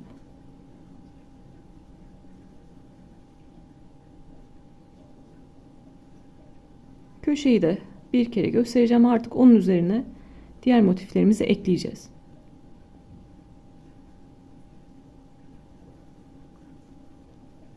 Köşeye kadar geldim. 3 tane ikili trabzan yaptım. Bir zincir çekiyorum. Buradaki köşeye kaydırıyorum. Köşeye geldim. 2 zincirlik boşluğa kaydırdım. Tekrar bir zincir çektim ve buradan örmeye devam ediyorum. Köşeye 3 tane ikili trabzan yapıyorum. Bu şekilde yine 3 kenarını öreceğiz. Sıra sonunda bir tane daha motif ekleyeceğiz. Üst üste 5 tane motif ekledikten sonra bunu 5. motif olarak düşünün. Sadece iki kenarını örüyoruz. Burada tekrar 2 zincir çekiyoruz ve yana doğru motiflerimizi ekliyoruz. İkinci aşamamızı yapıyoruz. Sonra yukarı doğru aradaki boşluğu kapatıyoruz. Buradaki noktada yine duracağız. Artık sırta birleştirmeye başlayacağız. Ön parçamızı hazırlayalım. Artık sırtımıza birleştirelim. Hırkamızı oluşturmaya başlayalım. Ön parçamı buradan örmeye başlamıştım. Üst üste motifleri ekledim. Yanına motif ekledim. Aşağıdan yukarı doğru boşlukları kapattım. Çocuklara ne yapacaklar? Ne yapacaktı? Sadece eninde bir tane motif yapacaklardı. Yukarı doğru birleştiriyorsunuz ve sırta ekliyorsunuz artık. Ön parçamı da hazırladım. Eni 2, boyu 5 motifli. Fotoğraflarını da size gösterdim. Yukarı doğru ekledim, yana doğru motif ekledim ve aralarını kapattım. Şimdi sıra sonuna kadar geldim. Artık birleştirme detayını anlatmak istiyorum. Burası benim sırt parçam. Sol parçayı birleştiriyoruz. Giydiğimiz zaman sağa denk gelecek. Normalde diğer motifli hırkalarda kapüşon yapmıyorsak ne yapıyoruz? Buradaki iki motifi sırttaki iki motife birleştiriyoruz. Burada öyle yapmayacağız. Çünkü kapüşonun bir motifi buraya denk gelecek. O yüzden birinci motifi birleştirmeden örüyorum. İkinci motifi sırta birleştiriyorum. Buraya kapüşon denk geleceği için burayı birleştirmiyoruz. Sadece ikinci motifleri birleştiriyoruz. O yüzden birinci motifi örelim birleştirmeden. İkinci de nasıl birleştiriyoruz size onu göstereceğim. Köşeyi tam şekilde örüyorum. 3 tane ikili trabzan, araya 2 zincir ve 3 tane ikili trabzan yapıyorum. Birinci motifi tam şekilde birleştirmeden örüyorum. Boşluklara 3 tane ikili trabzan yapıyorum.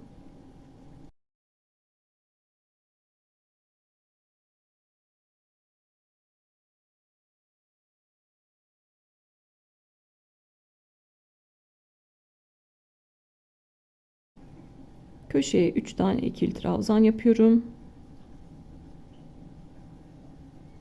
Buradan örmeye başladım. Tam şekilde herhangi bir yere birleştirmeden motifimi ördüm. Köşeye en son 3 tane ikili trabzan yaptım. Yani motifi tamamlamış oldum. Sonra arada bir zincir çekiyorum ve 2 zincirlik boşluğa kaydırıyorum. Artık diğer sırt parçasıyla birleştirebilirim. 2 zincirlik boşluğa kaydırdım. Burada da motiflerin birleşim yerine kaydırıyorum. Birinci ve ikinci motifin birleşim yerine giriyorum.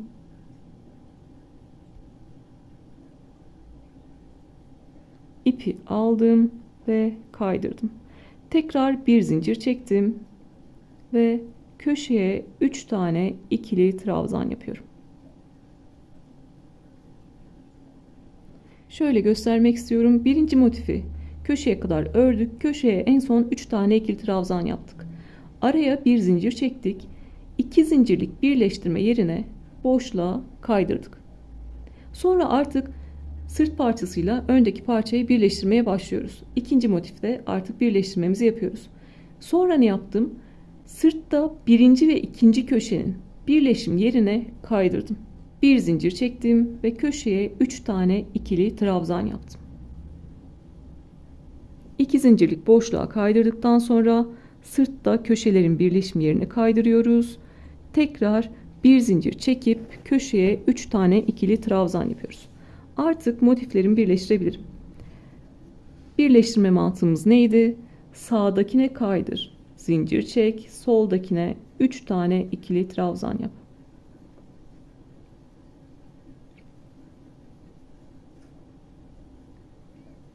Sağdakine kaydır, zincir çek, soldakine 3 tane ikili trabzan yap.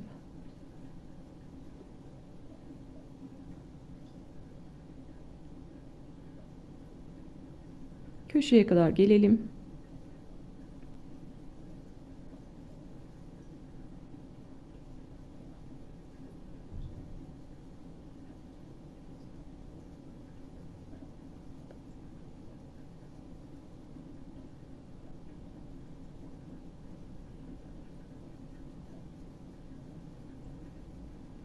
Benim motifim 13 santimdi. Motifleri 13 santimden küçük olanlar için kol detayını vereceğim. Videonun başında da söylemiştim. Motifleri 13 santimden küçük olanlar kolda beni dikkatlice dinlemeleri gerekiyor. Köşeye 3 tane ikili trabzan yaptım. Diğer köşeye kaydırıyorum. Arada bir zincir çektim.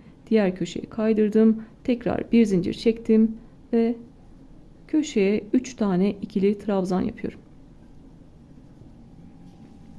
Diğer motifli hırkalarda da, altıgen hırkada da anlattığım gibi yetişkinlerde kol boşluğu en az 21-22 santim olması gerekiyor. Motifli örgüler yaptığımızda motiflerimiz en az 13 santim olmalı ki kolları üçlü yapabilelim. Ben de bugün üçlü çalışacağım. Mesela Afrika menekşesiyle yaptığımız hırkada benim motiflerim 10 santimdi. O yüzden kollarını dörtlü çalışmıştık. Güllü hırkada kollarını dörtlü çalıştık. Bizim motiflerimizin büyüklüğü, küçüklüğü, kollarını üçlü mü yapacağız, dörtlü mü yapacağız onu belirliyor. Benim motiflerim 13 santim, o yüzden kollarını üçlü yapacağım. Sizin motifleriniz de 13 santim ve üzeri ise kollarını 3'e 3 yapabilirsiniz. Ama motifleriniz 13 santimden küçükse kollarını dörtlü yapıyorsunuz. 2 motif öne gelecek, 2 motif arkaya gelecek. Size anlatabilmek için 3'e 3 kol motifini birleştirdim. Eninde 3 motif var, boyunda 3 motif var. Toplam 9 motifli. Şimdi ben 3'e 3 çalışacağım. Buraya bir tane motif gelecek karşılıklı, arkaya bir tane motif gelecek. Bir tane motifi de koltuk altında yedireceğim. Benim birleştirmelerimle, hırkayı düzeltmemle beraber yeterli kol boşluğuna ulaşmış olacağım. Sizin motifleriniz 13 santimden küçükse ne yapıyorsunuz? Siz de dörtlü yapıyorsunuz. Bunu dörtlü olarak düşünün.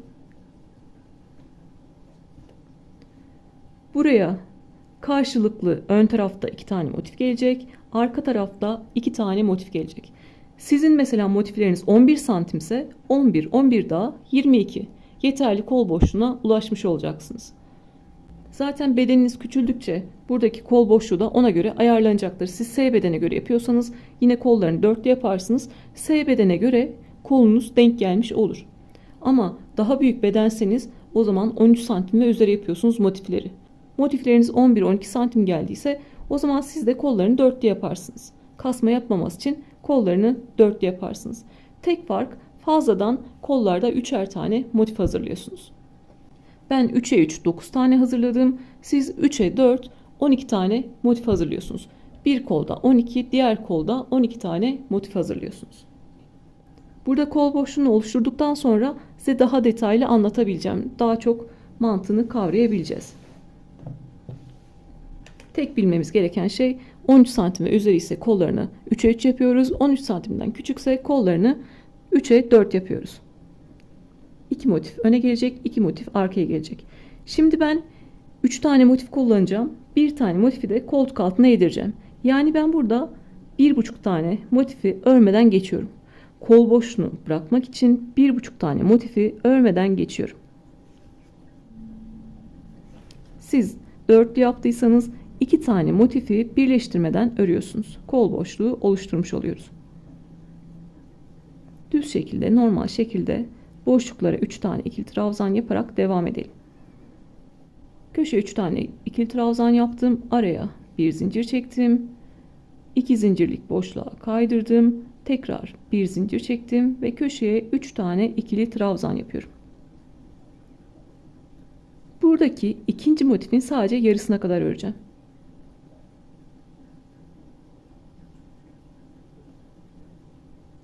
Üç tane motifi katladığımda kolda 1,5 motif ediyor. O yüzden sadece 1,5 motifi örüyorum.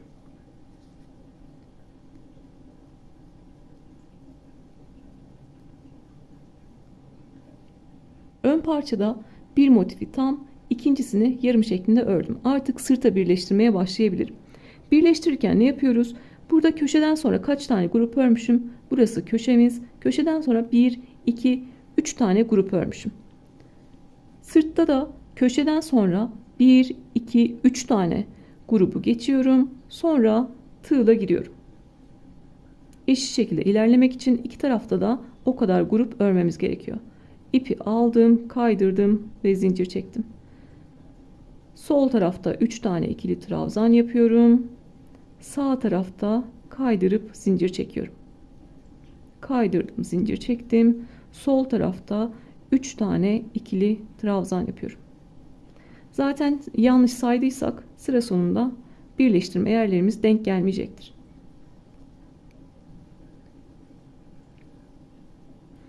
Burada köşede en son 3 tane ikili trabzan yaptım. Arada bir zincir çektim.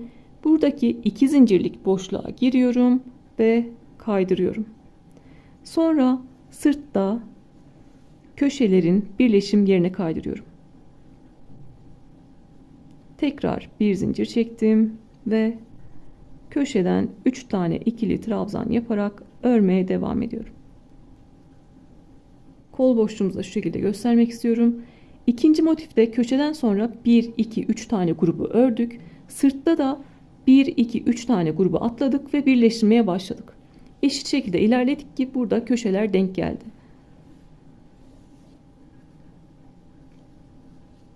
Birleştirme yerine kaydırdık. Sırtta köşelerin birleşim yerine kaydırdık. Tekrar bir zincir çektik ve örmeye devam ediyoruz. Köşeye 3 tane ikili trabzan yaptım. Sırttaki motife kaydırıp zincir çekiyorum. Ön parçaya 3 tane ikili trabzan yapıyorum. Artık yukarıdan aşağıya aynı şekilde devam edeceğiz. Bir tane daha birleşim yerini göstermek istiyorum. Bir tane ön parçayı artık sırta birleştirmiş olduk. Diğer ön parçayı birleştireceğiz. Oradaki tekniğimiz biraz farklı. Yine örüm şeklimiz aynı ama sadece birleştirme sıralarımız değişecek. Burası benim ön parçam. Ön parçada köşeye 3 tane ikili trabzan yaptım. Arada bir zincir çekeceğim ve 2 zincirlik boşluğa kaydıracağım. 2 zincirlik boşluğa kaydırdıktan sonra köşelerin birleşim yerine kaydırıyorum. Tekrar bir zincir çekip buradaki köşeye 3 tane ikili trabzan yapıyorum. Sonra sağdakine kaydır, zincir çek, soldakine 3 tane ikili trabzan yap. Köşeye 3 tane ikili trabzan yaptım. Araya bir zincir çektim. 2 zincirlik boşluğa girdim ve kaydırdım. Tekrar sırttaki 2 zincirlik boşluğa giriyorum ve kaydırıyorum. Arada bir zincir çektim ve köşeye 3 tane ikili trabzan yapıyorum.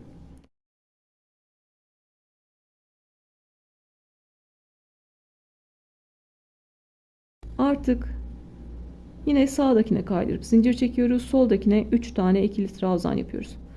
Yine birleştirme yerine geçelim ve yukarıdan aşağıya doğru artık sıra sonuna kadar birleştirelim. 1,5 motiflik kol boşluğumuzu oluşturduk. Önde 1,5 motif var, arkada 1,5 motif var. Toplam 3 motiflik boşluk oluşturmuş olduk. Sonra yukarıdan aşağıya birleştirmeye devam ettik ve sıra sonuna kadar geldik. Etek ucuna kadar geldik. Sıra sonunda köşeye 3 tane ikili trabzan yaptım. Arada bir zincir çekiyorum. Sırttaki köşe boşluğuna 2 zincirlik boşluğa girdim. İpi aldım ve kaydırdım. Tekrar bir zincir çekiyorum. Burada yaptığımız ilk ikili trabzanın tepesine girdim. İpi aldım ve kaydırdım. Bir tane zincir çekiyorum. İpi yeteri kadar bıraktım. Artık kesip gizleyebilirim. Bir tane ön parçayı, eni 2'lik, boyu 5'lik ön parçayı sırta birleştirmiş olduk.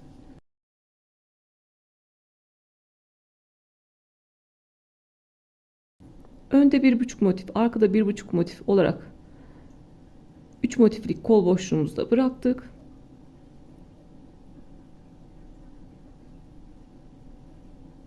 Sıra sonunda ipimi gizliyorum. Sırt parçamıza ön parçayı ekledik. Burasına kapşon gelecek. Kapşon yapmak istemiyorsanız bu şekilde de yaka olarak da kullanabilirsiniz. Şimdi sol parçayı üzerimize giydiğimiz zaman sağ tarafa gelecek parçayı hazırladık. Şimdi diğer ön parçaya geçebiliriz. Burada da ne yapacağız? 3 aşamadan oluşuyor biliyorsunuz birleştirmemiz. Birinci aşamayı yapacağız. Üst üste 5 tane motif ekleyeceğiz. İkinci aşamayı yapacağız. Yanına 5 tane daha motif ekleyeceğiz. Üçüncü aşamaya geçmeyeceğiz. Üçüncü aşamada yukarı doğru araları kapatıyoruz. Yukarı doğru araları kapatmaya başladığımızda sırta da birleştireceğiz. Ön parçayı sırta da yukarı doğru birleştireceğiz. O yüzden birinci aşamayı yapalım. İkinci aşamayı yapalım. Boşluk doldurmayı beraber sırta birleştirerek yapalım.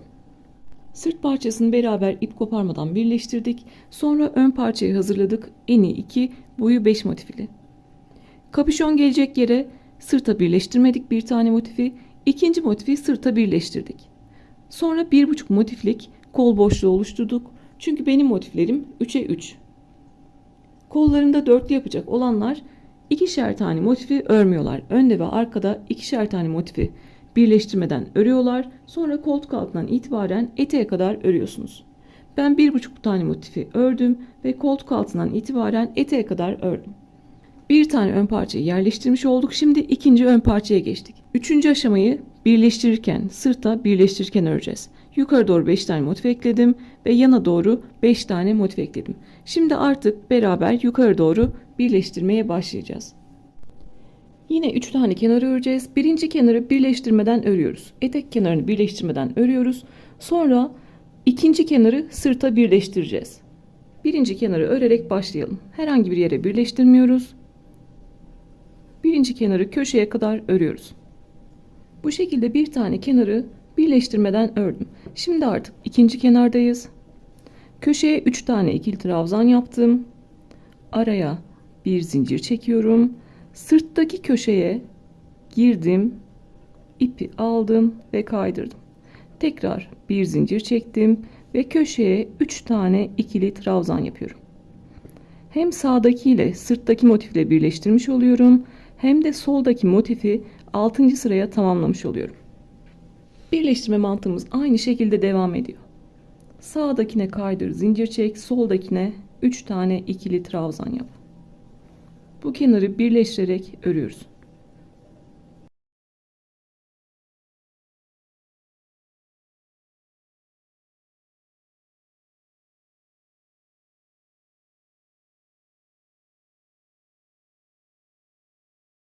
Aşağıdan yukarı doğru sağdakine kaydırdım, zincir çektim, soldakine 3 tane ikili trabzan yaptım.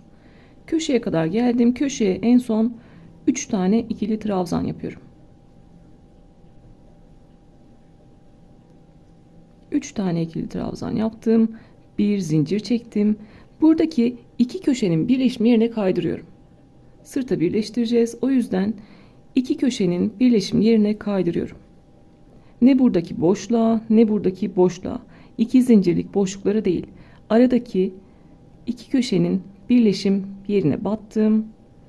İpi aldım ve kaydırdım. Tekrar bir zincir çektim. Köşeye 3 tane ikili trabzan yapıyorum.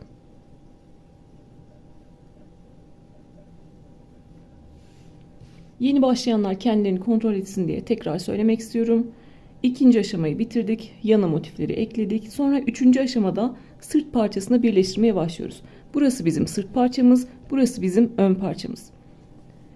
Bir tane kenarı birleştirmeden ördük. Burası bizim etek kenarımız. Sonra ikinci kenarda sırta birleştirdik. Sağdakine kaydırdık, zincir çektik. Soldakine 3 tane ikili trabzan yaptık. En son köşede 3 tane ikili trabzan yaptım. Bir zincir çektim. Sırtta köşelerin birleşim yerine kaydırdım. Tekrar bir zincir çektim ve köşeye 3 tane ikili trabzan yaptım. Köşeyi tamamlamış oldum. Burada yapacağımız işlem 3. aşamanın tekrarı. Bir tane kenarı örüyorum. Köşede 3 tane ikili trabzan yapıyorum. Bir zincir çekeceğim ve birleşim yerine kaydıracağım. Tekrar bir zincir çekip köşeye 3 tane ikili trabzan yapıyorum. Sağdakine kaydır, zincir çek, soldakine 3 tane ikili trabzan yap. Kafamızın karışacağı bir nokta yok. Sadece 3. aşamada bir tane kenarı sırta birleştiriyoruz. Bir kenarı sırta birleştirmek tek farkımız. Şimdi bu kenarı köşeye kadar örelim. Köşede 3 tane ikili trabzan yapalım. Bir tane kenarı ördüm. Köşeye en son 3 tane ikili trabzan yaptım. Birleştirme yerine ne yapıyoruz? Arada bir zincir çektim. Köşelerin birleşim yerine herhangi bir boşluğa değil ya da köşe boşluğuna değil, köşelerin birleşim yerine batıyorum. İpi aldım ve kaydırdım. Tekrar bir zincir çektim. Ve köşe boşluğuna 3 tane ikili trabzan yapıyorum. Sonra artık sağdakine kaydır, zincir çek, soldakine 3 tane ikili trabzan yap.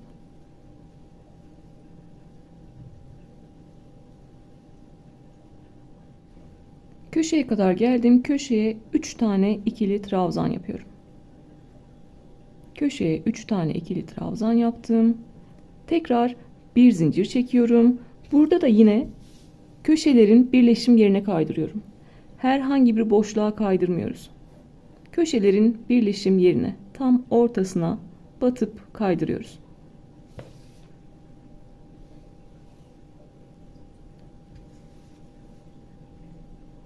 Köşelerin birleşim yerine girdim, kaydırdım. Tekrar bir zincir çektim ve sol motife 3 tane ikili trabzan yaptım. Motiflerin bir kenarını birleştirmiştik. Kaç tane kenarı kaldı? 1, 2, 3 tane kenarı kaldı. Burada da birinci kenarı birleştirdik. İp koparmadan birleştirdik. İkinci kenarı sırta birleştiriyorum.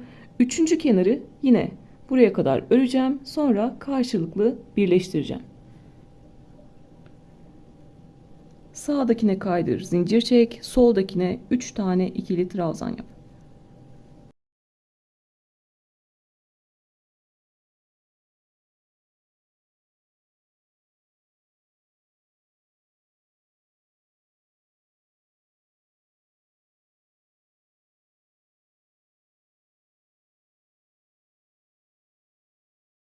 Köşeye kadar geldim.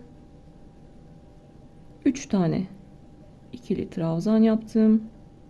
Arada bir zincir çektim.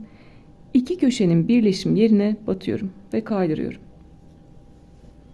İki köşenin birleşim yerine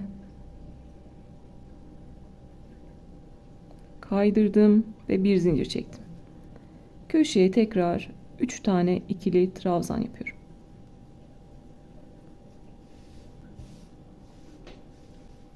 Aynı burada yaptığımız gibi köşeye kadar geliyoruz. 3 tane ikili trabzan yapıyoruz. Bir zincir çekip birleşim yerine kaydırıyoruz. Tekrar bir zincir çekip köşeye 3 tane ikili trabzan yapıyoruz.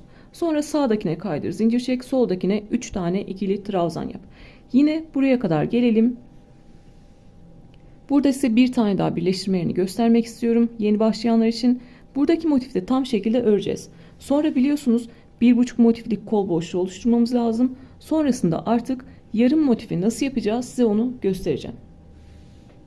İki kenarı birleştirdim, sıra sonuna kadar geldim. Burada ne yapıyoruz? Yine bir zincir çekip birleşim yerine kaydırıyoruz. Köşeye 3 tane ikili trabzan yaptım. Arada bir zincir çektim. Köşelerin birleşim yerine kaydırıyorum.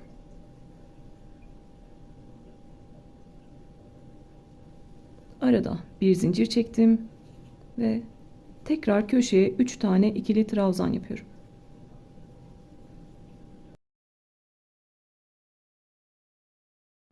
Birinci sıradaki ve ikinci sıradaki yaptığımız işlemi üçüncü sırada tekrarlayacağız. İki kenarı birbirine birleştiriyoruz. Sağdakine kaydır, zincir çek, soldakine 3 tane ikili trabzan yap. Sonra buradaki kenarı örüyoruz ve birleştirme yerine kaydırıyoruz. Tekrar iki motifi birbirine birleştirelim. Sıra sonunda burada artık yarım motifi nasıl öreceğiz size onu göstereceğim. Sıra sonuna kadar gelelim. Buraya kadar gelelim. Buradan birleştirmeye başladık. 1, 2, 3 tane motifi birleştirdik sırta. Şimdi artık dördüncü motifteyiz. Dördüncü motifte yarısını birleştireceğiz. Burada yapacağımız işlem diğer tarafta ne kadar birleştirdiysem, ne kadar üçlü grup birleştirdiysem burada da aynısını yapıyorum. Elime buradakini aldım. Köşeden sonra 1, 2 tane üçlü grup birleştirmişim. Şöyle göstermek istiyorum. Bunlar köşeler. Köşeden sonra 1, 2 tane üçlü grup birleştirmişim. Şimdi ne yapıyorum? Köşeyi yaptım. Köşeden sonra 2 tane üçlü grup öreceğim. Birincisini örüyorum. Sağdakine birleştirdim. İkincisini örüyorum. Sağdakine birleştirdim. Sağdaki işlemin aynısını yapmış olduk. Köşeden sonra 1-2 tane grup birleştirdik. Şimdi ne yapıyorum? Kol boşluğu oluşturacağım için artık birleştirmeden devam ediyorum.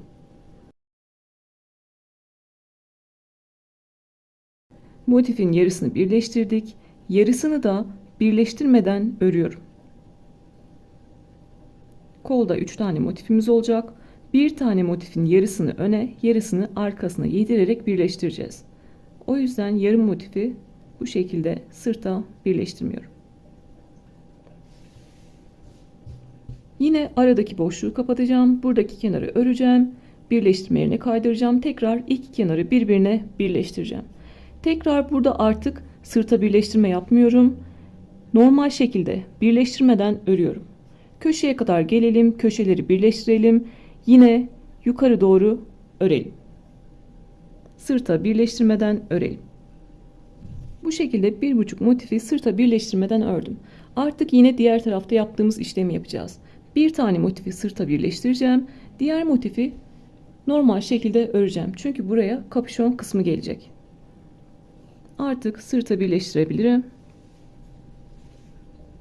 Köşede 3 tane ikili trabzan yaptım. Araya bir zincir çektim. Örgüyü şöyle döndürmek istiyorum. Köşede 3 tane ikili trabzan yaptım. Araya bir zincir çektim.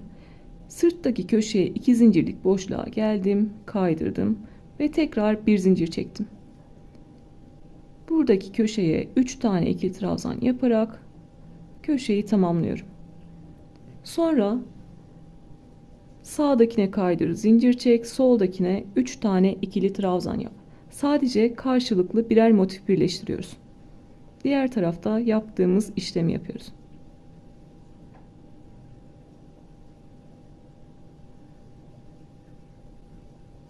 Bir tane yumağın da sonuna geldim. O yüzden başı sonu birbirine karışıyor. Onu açacağım. Yani sırtta ve ön parçalarda bir yumağı bitirmiş olduk. Bir yumak 100 gram. Metresi 320 ya da 330 olması lazım. Onu biraz sonra söylerim size. Sırtta ve önde bir yumağı bitirdik. Kol boşluğumuzu oluşturduk. Buradaki motifi sırta birleştirdik. İkinci motifi birleştirmiyoruz. Artık yukarıdan aşağıya kadar normal şekilde öreceğiz. Herhangi bir birleştirme yapmadan öreceğiz. Birleştirme yerlerini nasıl geçiyoruz onu tekrar göstermek istiyorum bir tanesinde.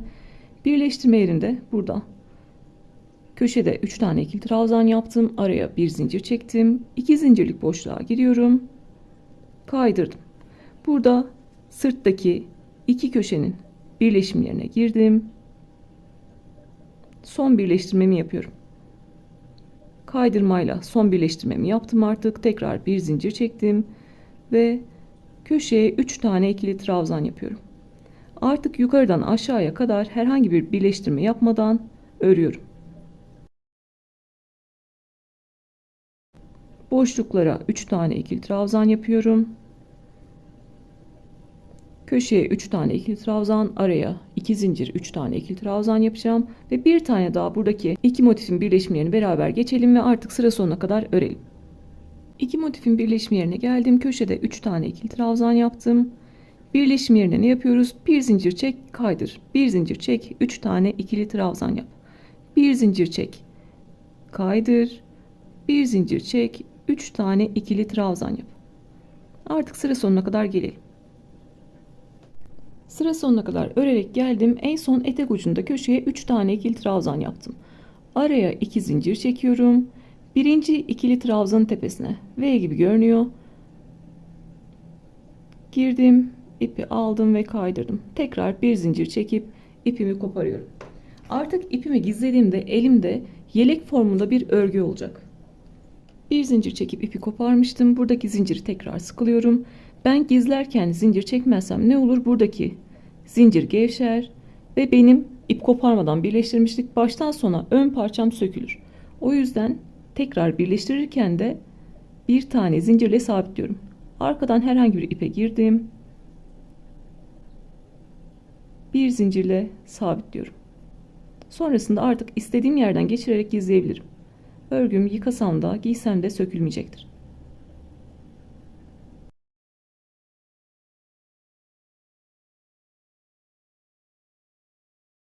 Bir yumak iple sırt ve ön parçaları birleştirdik. 40 tane motifte bir tane yumak kullanmış olduk. Hem de yelek formuna getirmiş olduk. Alize Cotton Gold 67 numara kullanmıştım. 100 gram ve 330 metre. Örgümüz bu şekilde. Dediğim gibi siz bunu kapşonlu takıp kapşonlu yelek olarak da kullanabilirsiniz. Diğer örgülerde yaptığım gibi bu hırkayı da 2 bölüm halinde paylaşacağım. Hem telefonumun kapasitesi yetmediği için hem de video çok uzun olmasın diye, kafa karıştırıcı olmasın. Birinci bölümde sırt parçasını birleştirdik ve ön parçaları birleştirdik, kol boşluğu oluşturduk. Artık ikinci bölümde size birleştirme ile ilgili bir şey anlatmayacağım. Zaten beden genişliğimizi ayarladık, bedenle ilgili de bir şey anlatmayacağım. Kollarla ilgili yine detayları veririm, çocuklarla ilgili detayları veririm. Onun haricinde 3'e 3 kollarımızı hazırlayacağız ve kapşon kısmımızı hazırlayacağız. Ben onları ördüm, hazırladım. İkinci bölümde onları kolayca birleştireceğiz. Kollara yedirerek birleştireceğiz. Kapşonumuzu yakaya birleştireceğiz. Bedenden ve kollardan lastik geçip ikinci bölümümüzü bitireceğiz. Hırkamız böylece oluşmuş olacak. Bu aşamada bana aklınıza takılan her soruyu sorabilirsiniz. Motifiniz değişik olabilir, motifinizin ölçüsü küçük olabilir. Yeni başlıyor olabilirsiniz, satış yapıyor olabilirsiniz. Özel gereksinimli arkadaşlar var, bana DM'den yazıyorlar, onlar daha çok zorlanıyorlar. Matematik hesabında zorlanan arkadaşlar olabilir. Lütfen çekinmeden ben şu bedenim, şu beden yapmak istiyorum, motifimin ölçüsü de şu, yan yana kaç tane motifimin olması gerekiyor gibi. Ya da benim ölçüm şu kadar oldu, kolunu nasıl yapmalıyım gibi. Çekinmeden lütfen hepsini sorun. Elimden geldiğince hepsini cevaplamaya çalışıyorum. Instagram'dan bana fotoğraflı olarak atarsınız. En güzeli o oluyor. Ben de görerek cevap vermiş oluyorum. Birinci bölümü elimden geldiğince anlatmaya çalıştım. Lütfen aklınıza takılan yerleri sorun. Bir sonraki bölümde ikinci videoda görüşmek üzere. Kendinize iyi bakın.